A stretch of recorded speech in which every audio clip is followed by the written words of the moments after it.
Okay, well, before we get down to business, I feel like I should say hello. So hi, I'm Amy, and I'm really pleased to meet you all. It's kind of weird meeting an entire room of people like this all at once, but if you want, come up and say hello later. I'd love to have a chat. I am a programmer on the desktop team at GitHub, and we work on GitHub for Mac and GitHub for Windows, and I'm a .NET developer, so I'm working on GitHub for Windows specifically. And today I'm really excited to share with you some things that I've been learning over the past 18 months or so. And it all relates to space, time, and of course, state. When we're writing UI apps, whether it's in WPF, WinForms, actually, is anyone writing apps in WinForms anymore? Yeah, okay, there's a few hands up. So if we're writing apps in WinForms or JavaScript, we're always dealing with the complexities of state. And almost every modern software pattern that we're using today is allowing us to attempting to allow us to separate our concerns, encapsulate, and represent the current state of our application in the least confusing way possible. And over the last few years, I've found myself building a bunch of different GUI apps and a bunch of different technologies. And each time, I feel like I'm asking myself the same question over and over again. Who made this mess? And, and then I get really sad because it was me. So actually, the question that I'm really finding myself asking over and over again is this how I best express what I want my UI to do? And what about this framework? Is it helping me write code that's easier to understand? Are these patterns helping me write less brittle code? Some of the frameworks and patterns that I've used over the years have answered those questions a little bit better than others, but I was always left feeling a little bit dissatisfied with the approaches. All of the techniques had tried to make my code easier to understand and predict, but looking back on it now, they were all just working around the same problem. I'm here to tell you today that you can build UIs that are easy to understand and reason about. You just have to get rid of the very thing that makes your code difficult to predict in the first place, and that thing is state. So you might be wondering, what is state? So I thought maybe we'll take a look. So here we have a class that represents the Starship Enterprise. And for those of you who are not Star Trek fans, sorry, not sorry, try and look past the ship. So this is a class that has some variables describing the current state of the ship. Our shields are down, our weapon systems aren't ready, and we're currently at high warp. We're waiting for a Borg ship to appear. And, you know, if you ask me, I wouldn't be sticking around for one of these things to turn up, but here we are. And once again, once it does appear, we need to update our current state. We need to arm our shields, ready our firepower, and drop out of warp. So any time that we have values like this, variables which we can change through time, be mutated through time, we have state. And that was a really trivial example of state. There was 4 mutable variables, 4 individual states, and each of those permutations, they make up a new state of the starship. But each of those 4 variables, they were mutable, so they could be changed through the course of time. So say, for example, there was a method that allowed the Enterprise to fire its phases, but we could only fire when the phases were actually ready. But the problem is that we're currently awaiting the Borg ship to appear, and our phases aren't ready. So this mutable state has left us in a state that we didn't quite expect to be in. So we've got many possible states, and a lack of predictability, and this is giving rise to complexity in our software. And as software engineers, one of the things that I'm hoping that we're trying to do is build the least complicated systems we possibly can, because in the long run, right, it hurts us. So it follows that if the presence of state and its mutation is giving rise to a certain amount of complexity, then maybe we could try and get rid of it, or at least try and minimize it. So to do that, we're going to try and spot where state typically lives in our traditional imperative user interface design patterns. And specifically, we're going to take a look at the way that we might manage and respond to changes in state when we're building an interface to control a starship's warp engine.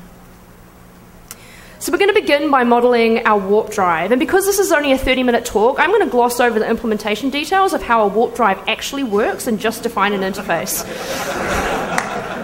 So suffice to say that a warp drive is a complicated piece of engineering. We need to be constantly monitoring sensor information so that we can use the warp drive efficiently.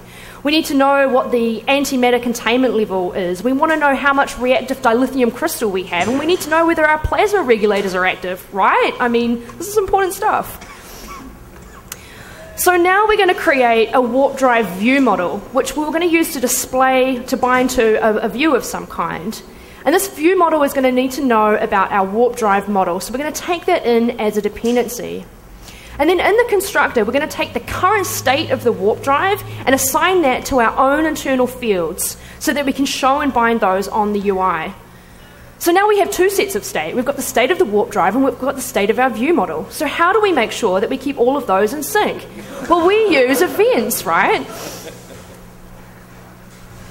So let's subscribe to some warp drive events. And when those events are fired, we can use this as an opportunity to update the current state of the warp drive view model. But our warp drive view model also needs to control user interaction. So for example, we need to know whether a button has been pressed or not, or whether it's enabled. And then when it is pressed, we need to know what logic we're going to execute when it is. So we might expose a public property, which is going to allow us to control the enabled or disabled state of a warp drive button in the UI. But we want to make sure that we only are enabled when our warp drive is in a state where it's safe to actually enable that to engage warp.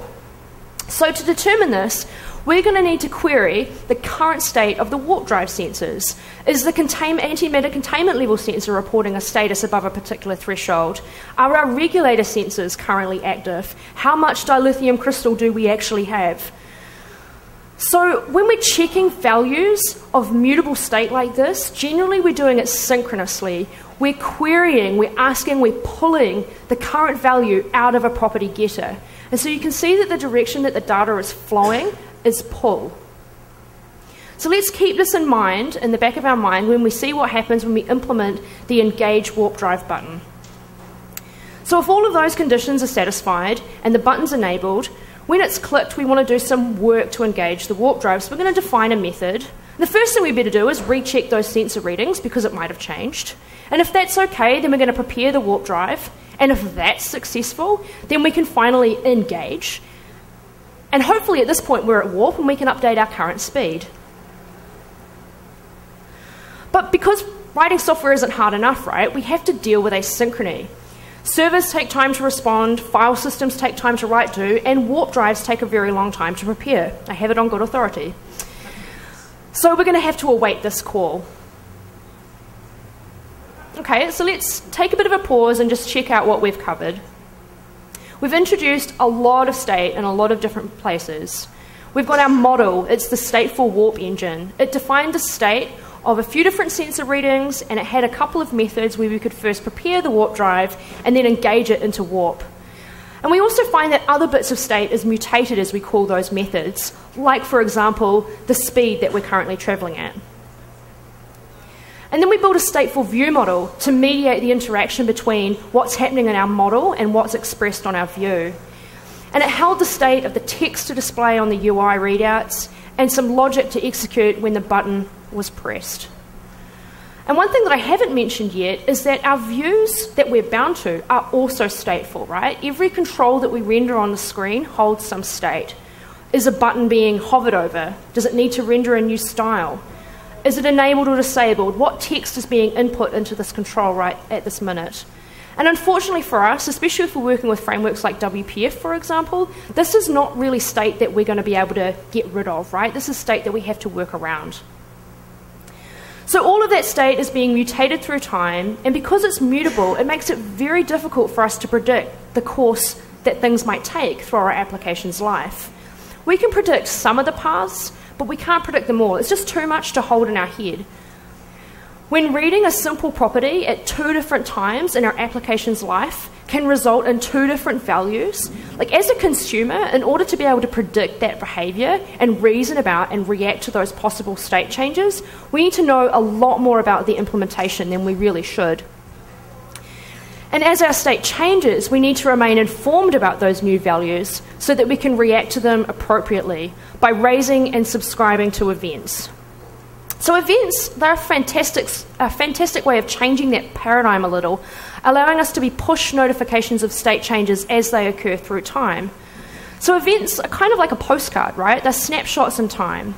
They tell you something interesting has happened and that we have a new state after that thing has happened. So they represent a state at a particular point in time. So if we think about it, what events are really giving us is a way to work with values as they change through time. We're using events to help us mentally model how we process asynchronous data streams. So imagine we're working with those sensor events. What they really are is just streams of values that are arriving at unpredictable times. We're using events to help us mentally model this problem and then integrate those changes back into the stateful object model that we have. So while events have been enormously helpful to us, they've also come with their own set of limitations. And those limitations are important to acknowledge. First, for me, this is the biggest one, right? If we have a large, complicated user interface, the mental model that you have to form to keep track of all of those events, all of those streams of values, is big, complicated, enormous, and frankly, it hurts my brain thinking about them. And to bring it back to the real world for a moment, in an app like GitHub for Windows or Visual Studio or any GUI application, the number of events that we're keeping track of is enormous. You've got events being raised from your UI layer, and you've got events being raised to and from your I/O layer. And in the middle, what we've done is essentially built a Rube Goldberg machine of state and time.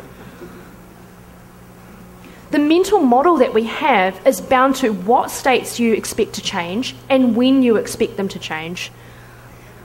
And the second problem with events is that they have a pretty serious limitation in that you can't assign an event to a variable, which might sound a little bit weird, but the fact that you can't do this means that you can't easily combine two events together to form a higher order event.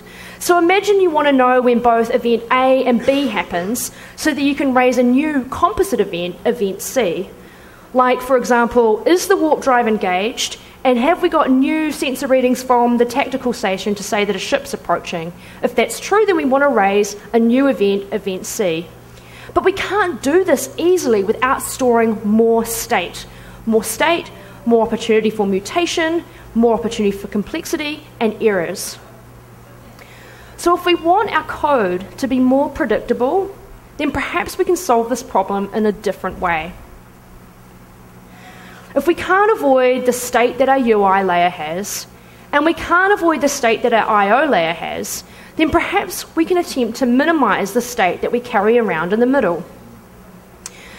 And we can do this using an idea called stateless core and stateful shell. And it's an idea that I first heard about in this fantastic talk by Gary Bernhardt called Boundaries. And I highly recommend that everyone goes home and watches this talk. It's really good. So the idea is that we keep our core domain logic, all of that stuff that's in the middle, as completely immutable value types. And then we add stateful shell adapter objects around the outside that have mutable references to all of that immutable data. So they're kind of like bridging the gap. So what would an immutable core look like? Well, we saw at the beginning of the talk, we've got this class, the enterprise, and it's modeled a lot like an object-oriented class would be, right? It has some state, it has some behavior, and it mutates that state through time. And as part of making our enterprise work with this idea of immutable objects, one of the things that we're going to have to do is shift the way that we think about this problem. So typically when we're modeling objects, we're trying to get them as close to the real world as we possibly can.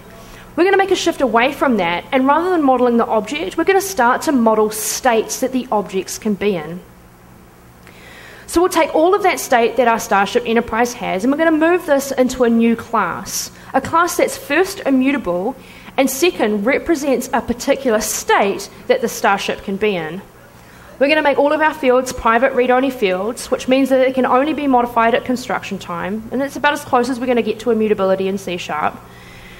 And after that, if we want to transition into a new state, rather than modifying those fields, we're going to expose a way to create a new state, or a way to transition into a new state. So when we want to prepare for battle, we're going to return a new battle-ready enterprise that has its shields up, its phasers armed, and it's not currently travelling at high warp.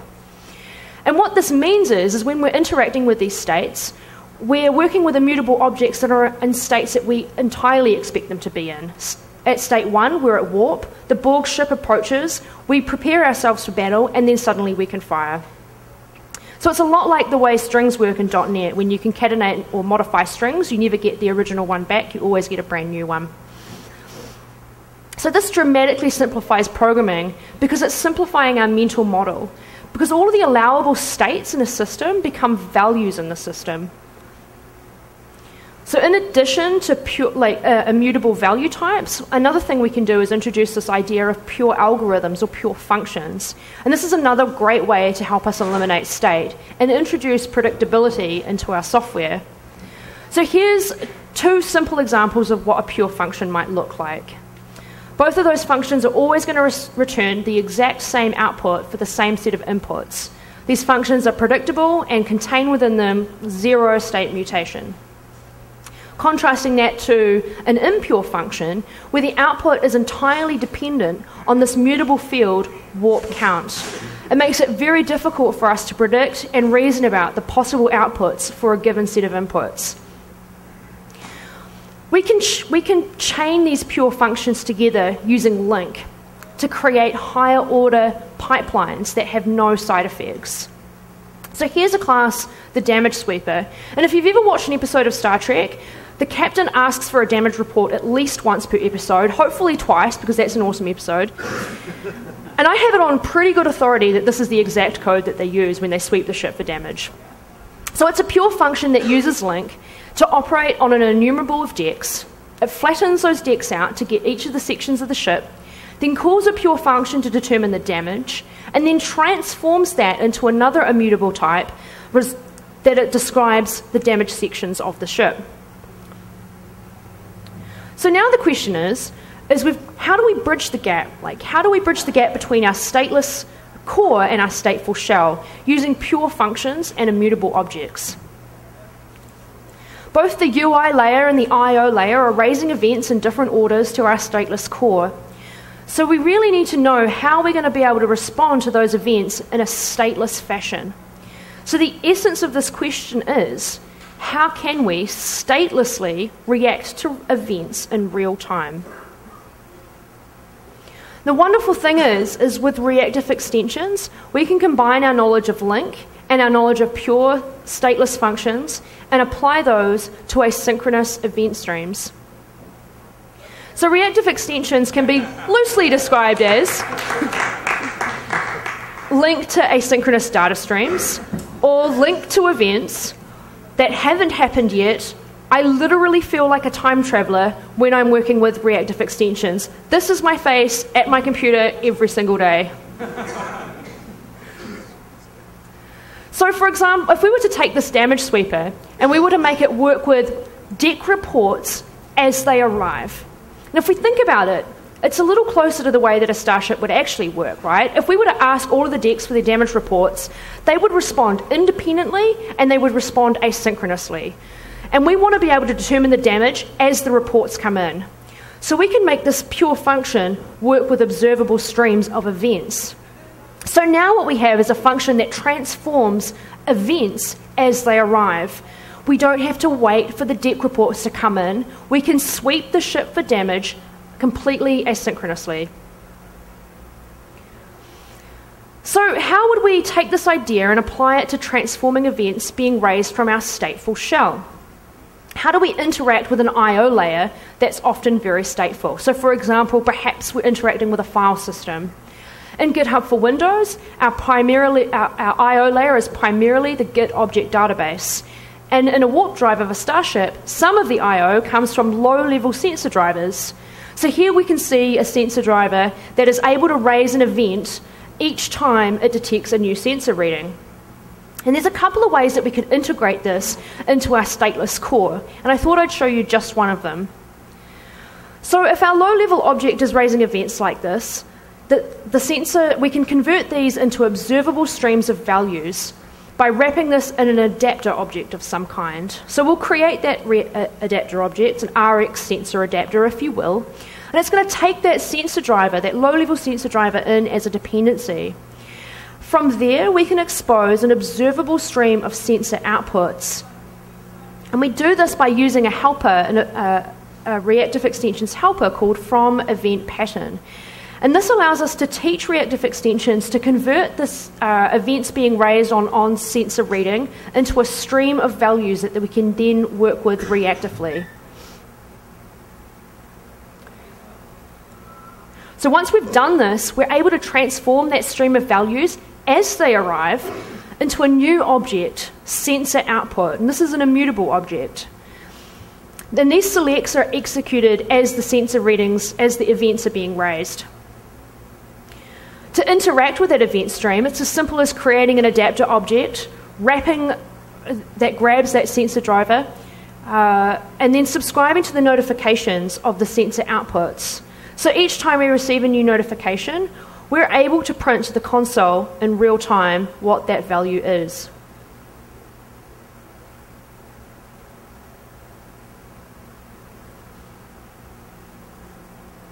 So here's a close-up of that happening because you can't read it on the console on the screen.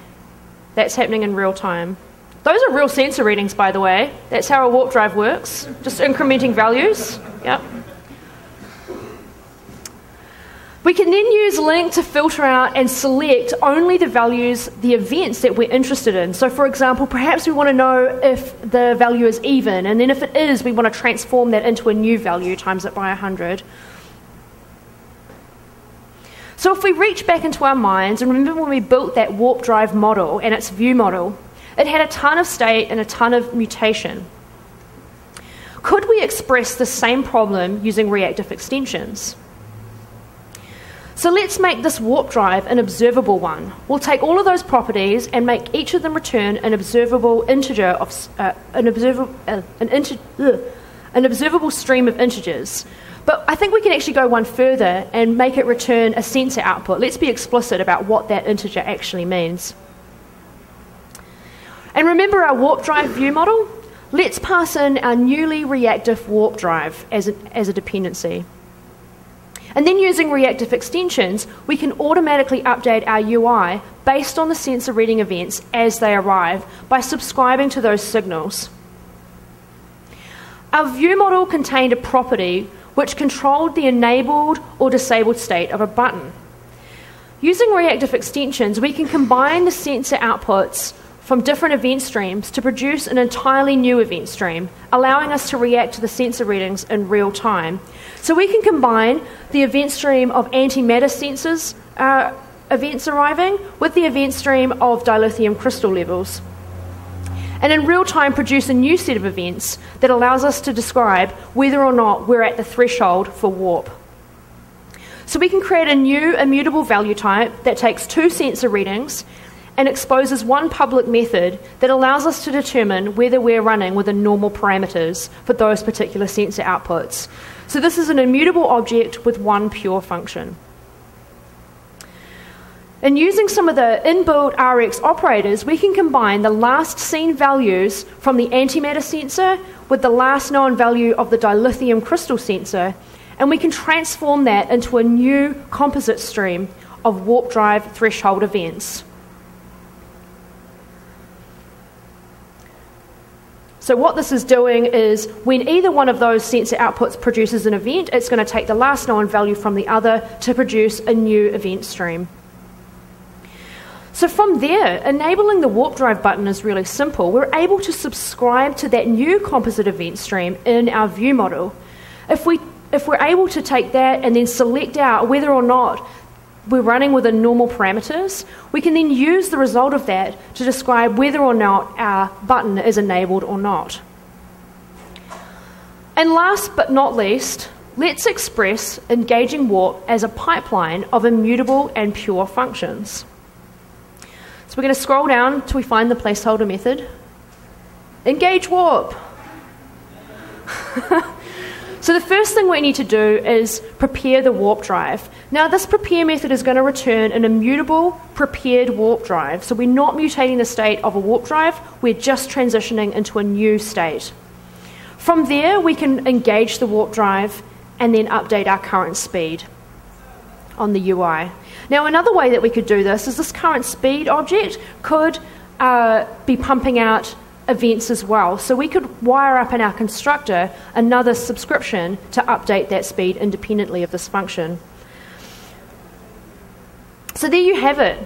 That was reactive warp. We've taken our Rube Goldberg machine of state and time and we've converted it into stateless, immutable reactive pipelines reacting to and transforming events in real time. Our code has become the stateless world inside a stateful shell.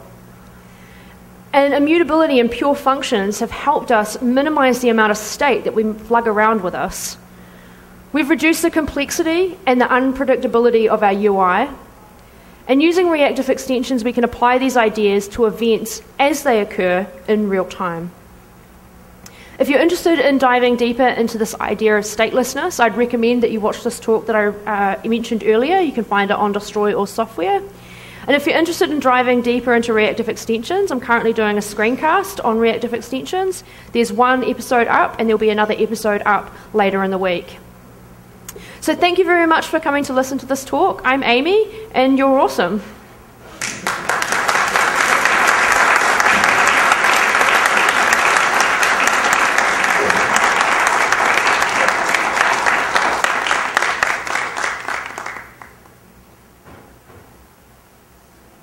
So we have 3 minutes for questions. If anyone has any question.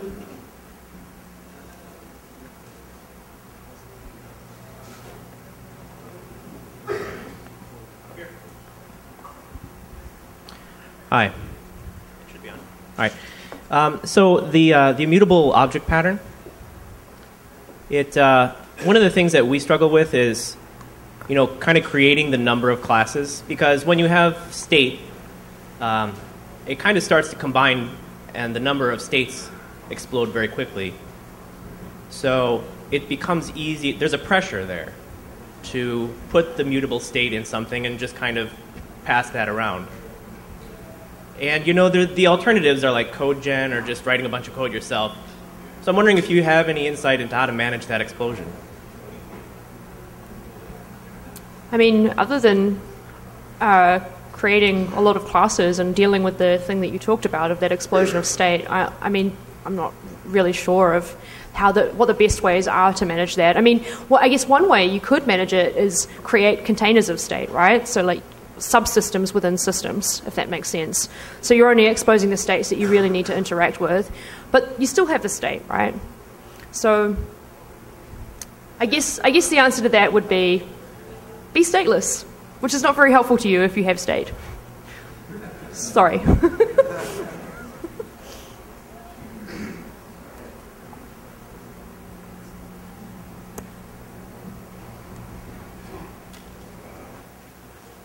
we go. Okay.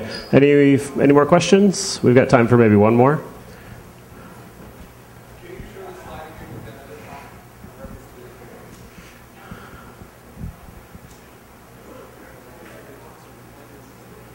Yeah. Also, if there was anything you missed, the talks are recorded, and we'll be releasing that shortly after the conference.